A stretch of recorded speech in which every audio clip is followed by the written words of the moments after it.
नहीं, समझ में तो कुछ भी नहीं आ रहा। कैसे बम के ऊपर बैठे हैं जो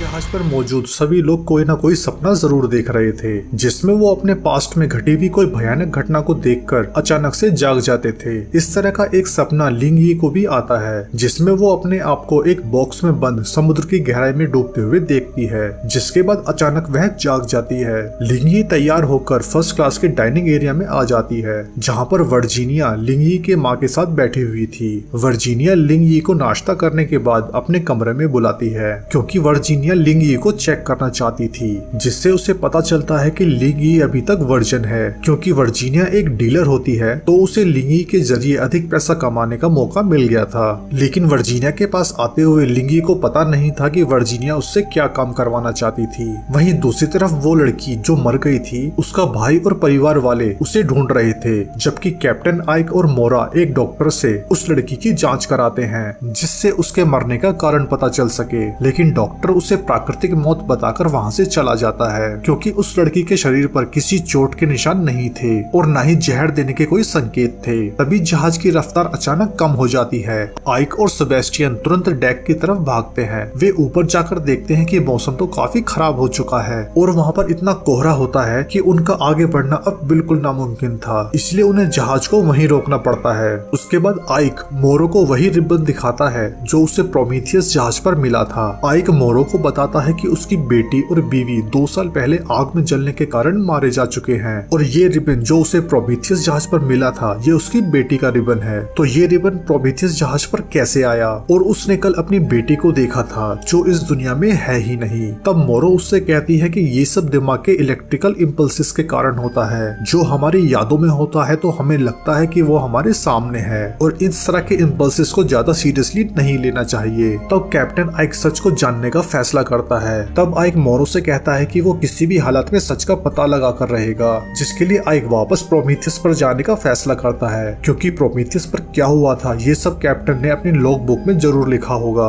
जिसे लेने के लिए आइक दोबारा से मोरो के साथ प्रोमीथियस जहाज पर चला जाता है। वहीं दूसरी तरफ उस छोटी बच्ची जिसका नाम आइडा था, उसके गायब होने से 4th क्लास में काफी हलचल मची हुई थी। वहाँ पर मौजूद सभी लोग काफी घबराए हुए थे। तब फ्रैंक वहाँ आकर टॉव को बताता है कि उसकी बहन मिल गई है, जिसके बाद टॉव अपनी बहन को लेकर वापस 4th क्लास में आ जाती है। और उधर आइक मोरो के साथ प्रोमीथियस जहाज पर आ चुका था, लेकिन उसे वहाँ पर कैप्टन के कैबिन में कोई लॉग बुक नहीं मिलती। लेकिन उस जहाज पर भी वही शाफ्ट बनी हुई थी जो आइक के बेड के नीचे भी बनी थी, जिसके बाद आइक तहकीकात करते हुए प्रोमीथियस के बॉयलर रूम तक चला जाता है। बॉयलर को देखकर मोरा कहती है कि ये बॉयलर कितना गर्म हो सकते हैं। इस पर आइक कहता है कि लगभग 900 डिग्री सेल्सियस तक। तब मोरो आइक से कहती है कि हो सकता है लोगों को इस फर्नेस में डालकर मार दिया हो। तब मोरो उस फर्नेस में लोगों की हड्डी और अवशेषों को ढूंढने लगती है। इसी तलाशी में आइक को एक फर्नेस से प्रोमीथियस की पैसेंजर लिस्ट मिलती है, जिसे देखकर आइक थोड़ा चौंक जाता है। आइक उस लिस्ट को चुपचाप अपने पास रख लेता है और मोरो को इसके बारे में कुछ नहीं बताता, जिसके कुछ देर बाद दोनों वापस कार्ब्रोक जहाज पर वापस आ जाते हैं। वहीं जहाज पर वर्जीनिया लिंग यी को ल्यूशियन के पास भेज देती है, जिसके बदले में वर्जीनिया को काफी पैसे मिलते हैं। ल्यूशियन जब लिंग यी के पास होता है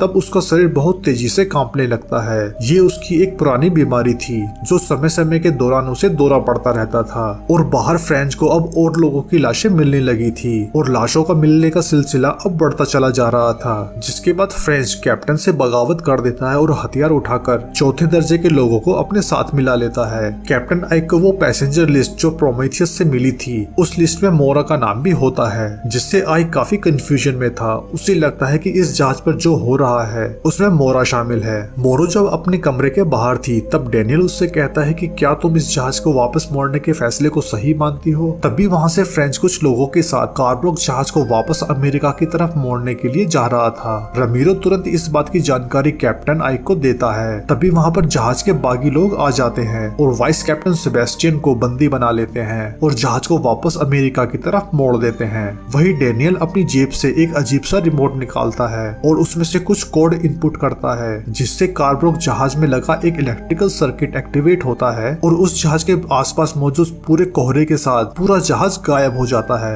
अब पूरे जहाज पर फ्रैंक और बागी लोगों ने अपना कब्जा जमा लिया था और उन्होंने पहले दर्जे के सभी लोगों को उनके कैबिन में बंद कर दिया। उधर डैनियल कार्ब्रोक जहाज को गायब करके वहीं पर ले गया था जहां पर वो 3 दिन पहले था और जल्द ही जहाज के क्रू को पता चल जाता है कि अब प्रोमीथियस उनके पीछे नहीं है। उन्हें लगता है कि उन्होंने प्रोमीथियस को कहीं पीछे छोड़ दिया है, मगर वे तो अब खुद समुद्र में भटक चुके थे।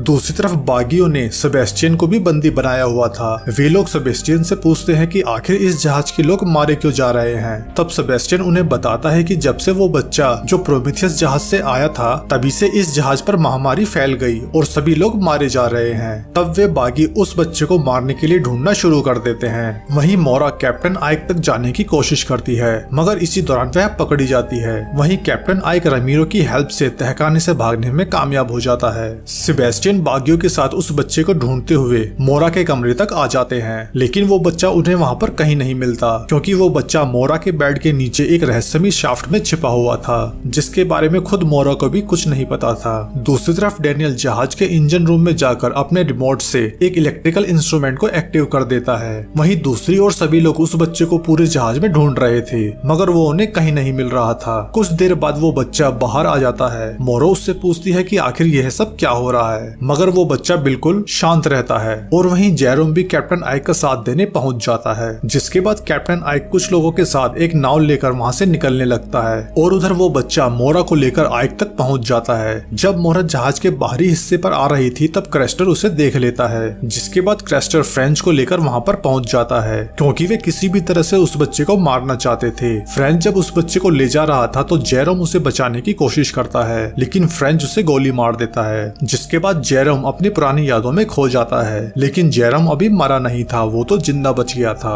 और उधर वे बागी लोग उस बच्चे को मारने के लिए ले जा रहे थे, क्योंकि क्रेस्टर की माँ को लगता था कि वो बच्चा शैतान है और उसकी वजह से ही सभी लोग मारे जा रहे हैं। तभी कैप्टन आइक, मोरा और जेरोम वहां आ जाते हैं और बच्चे को बचाने के लिए बागियों से लड़ने लगते हैं। लेकिन इसी बीच क्रेस्टर की माँ उसे उठाकर जहाज से नीचे पानी में फेंक देती है, जिसके बाद कैप्टन आइक सभी लोगों को ऊपर बार में छिपने के लिए बुला लेता है। जब आइक, डैनियल और जेरोम बार में बैठे हुए थे तभी वहाँ के कैबिनेट में एक रोशनी होती है, जहाँ से वो बच्चा बाहर निकलता है, जिसे देखकर वो लोग काफी चौंक जाते हैं, क्योंकि उन्हें लगता है कि अब वह बच्चा मर चुका है। और इसी के साथ ये एपिसोड यहीं खत्म हो जाता है। तो मिलते हैं इसके अगले एपिसोड में, तब तक के लिए थैंक यू। जय हिंद, वंदे मातरम।